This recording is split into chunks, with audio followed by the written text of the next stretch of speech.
దురాత్మలు నోటితో పనిచేస్తాయి, ఒకసారి బూతు మాటలు మాట్లాడటం ద్వారా, ఈ చూపుతో పనిచేస్తాయి, ఒకసారి చెడు చూడటం ద్వారా, చెడు వినటం ద్వారా, హృదయంలో చెడ్డ ఆలోచనలు, కోరికలు, ఇష్టాలు, తలంపులు, ఆశలు, వాంఛలు, ఈ చెడ్డవి అపవిత్రమైనటువంటివి.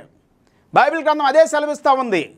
లూకాసు వార్త 7వ అధ్యాయం 20-21 వచనంలో ఏమనుందంటే, మనుషుని యొక్క హృదయములో నుండి ఏదైతే వస్తుందో అదే అపవిత్రం చేస్తుంది.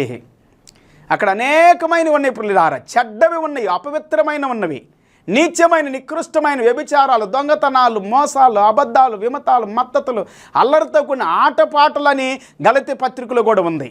5వ అధ్యాయం 1వ వచనం దగ్గర మీరు చదువుకుంటే విభిన్నమైన బోధలు, అసత్యముతో కూడిన బోధలు, లేకపోతే దేవునికి విరోధమైన, వాక్యానికి విరోధమైన, యేసు ప్రభు చెప్పని, అపోస్తులు చెప్పనటువంటి బోధలు చాలాసార్లు.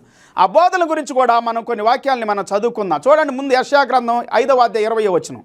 కీడు మేలనియు, మేలు కీడనియు చెప్పుకొని, చీకటి వెలుగనియు,